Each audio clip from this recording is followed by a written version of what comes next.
ఈ నేపథ్యంలో రేపటి జగన్మోహన్ రెడ్డి పర్యటన మొదటిసారి రాష్ట్ర ప్రభుత్వం తీసుకున్న నిర్ణయం పైన క్షేత్రస్థాయిలోకి వెళ్ళి ప్రభుత్వాన్ని ప్రశ్నించే కార్యక్రమం కావడంతో అంతేకాదు ఎయిర్పోర్ట్ నుంచి మాకవరపాలెం వరకు దాదాపు 63 కిలోమీటర్ల మేర రోడ్డు మార్గంలో ప్రయాణం చేయాలని జగన్మోహన్ రెడ్డి నిర్ణయం తీసుకున్న నేపథ్యంలో రేపు ప్రభుత్వం ఈ పర్యటనకు అనేక ఆంక్షల్ని విధించింది అంటూ వైఎస్ఆర్ కాంగ్రెస్ పార్టీ ఆరోపిస్తోంది. ప్రధానంగా ఆంక్షలు ఏంటి అంటే 63 కిలోమీటర్లు రోడ్డు మార్గాన జగన్మోహన్ రెడ్డి వెళ్ళడం అంటే అక్కడ దాదాపు 60,000 మందికి పైగా జనాలు గ్యాదర్ అయ్యే అవకాశం ఉంది అని మాకు సమాచారం ఉంది. ఇప్పుడున్న పరిస్థితిలో ఇప్పటికిప్పుడు అంత దూరం ఆ స్థాయిలో జగన్మోహన్ రెడ్డికి మేము రక్షణ కల్పించలేము. కాబట్టి ఆయన హెలికాప్టర్లో వెళ్తే మంచిది అంటూ పోలీస్ అధికారుల నుంచి సూచన రావడం చూసాం. పోలీస్ అధికారుల సూచనని వైఎస్ఆర్ కాంగ్రెస్ పార్టీ తప్పుపట్టింది.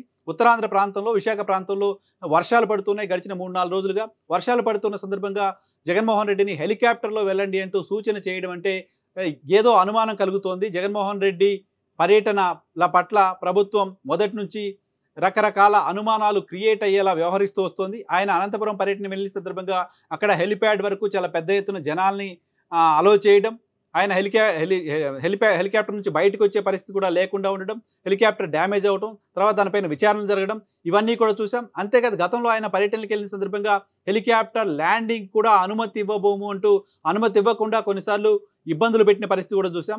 గతంలో హెలికాప్టర్ ద్వారా వస్తామంటే అనుమతి ఇవ్వని ప్రభుత్వం ఇప్పుడు హెలికాప్టర్లో వెళ్ళండి అని ఎలా చెప్తుంది? వర్షాలు పడుతున్న నేపథ్యంలో ప్రభుత్వ ఇంటెన్షన్ని అనుమానించాల్సి వస్తుంది అంటూ మాజీ మంత్రి గుడివాడ అమర్నాథ్ చెప్తున్నారు.